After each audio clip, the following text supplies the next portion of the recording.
Hey friends, it's Simon Hurley and welcome to a brand new video. Now before I get into today's video, I made a video on the Netflix YouTube channel showing some really fun paper airplane Valentine's Day projects.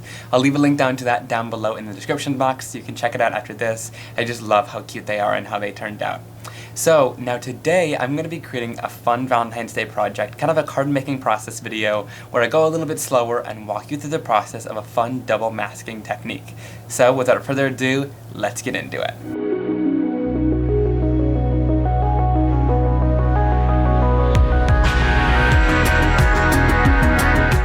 Alright, so to start off today's card, I am using the Flower Picking Friend stamp set. I love this one because there's a bunch of different critters you can use, but if you want to keep it sophisticated with just the flowers, you totally can.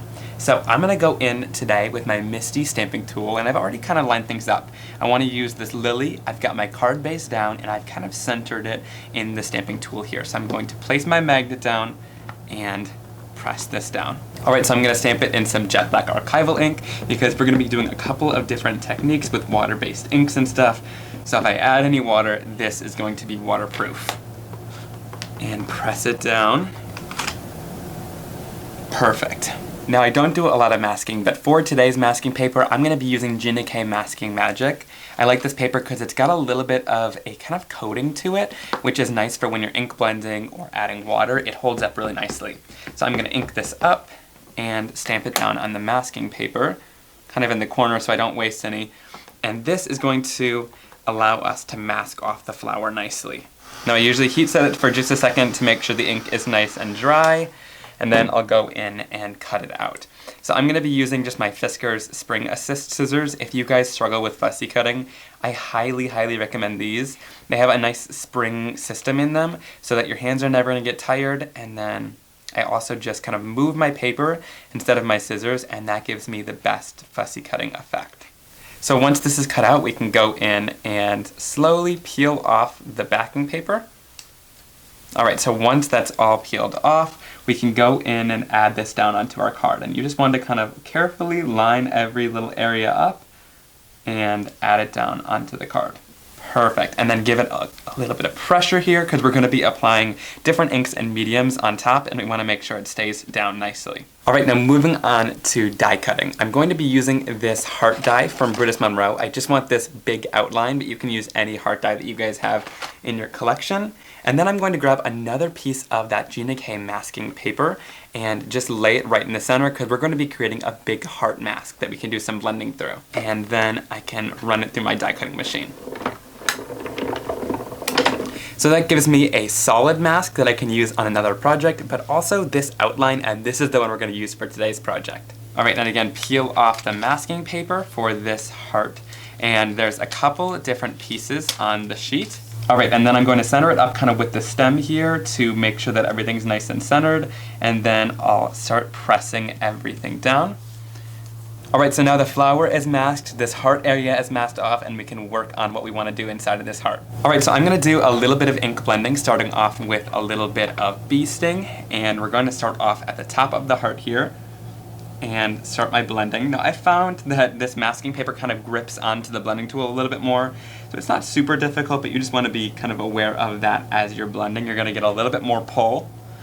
And I'll just kind of blend my color down. Then we'll move on into Prom Queen. And this is the reason you want to make sure your mask is pressed down really well because you're going to kind of go against it.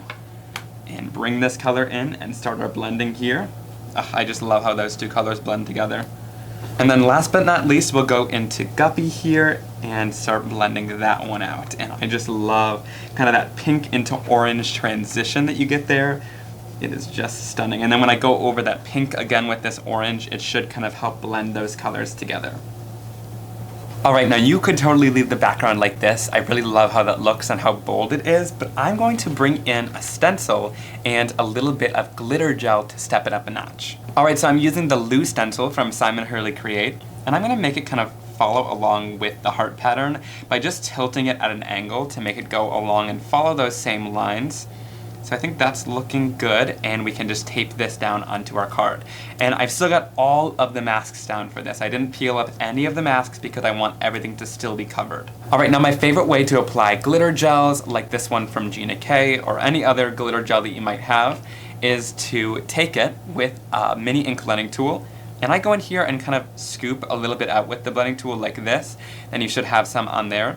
And I like this because it applies that really awesome layer of glitter, but it doesn't have as long of a dry time or as much texture or dimension either, which I really like. I just like that kind of soft, subtle layer of glitter that we can add. It's not going to come off in your hands once it's all dry, which is something that I really like about it, but you don't have to wait as long for it to dry, which is one of my favorite things. So I'm just kind of pouncing it around the background, grabbing a little bit more when needed, but you can just see all of that amazing sparkle and shine, and you'll see later when I tilt it in the light too. It's stunning. So I'm just going to kind of pounce this around. Oh, and with this method too, I don't get as worried about it going underneath the stencil since you're not applying as much. You're just kind of applying a thin layer, and you mainly just get all of the glitter without a bunch of the moisture from the gel, because a lot of that moisture gets sucked up into the sponge.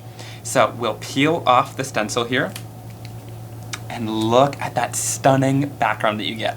Now I'm gonna go run this underneath the sink really quickly so I can get all that glitter off, and I'll be right back. When you apply it thin like that, the dry time is really cut out, so it's already nice and dry, and we can keep moving on with the rest of our card.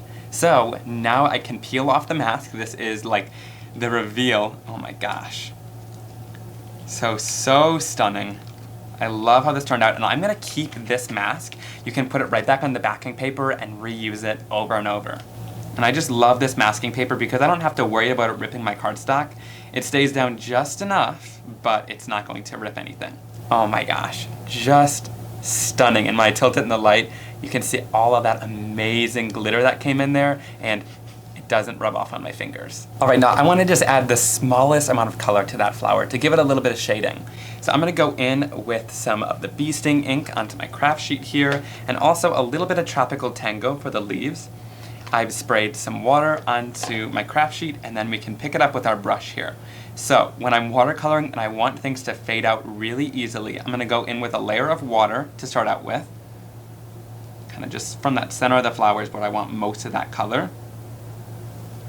And then we can go in with a little bit of bee sting and just shade the center of that flower and kind of flick the color going outwards, and we'll just blend that back out into the white. Now the reason I'm keeping the outsides a little bit lighter is because that's the part that's already touching the color.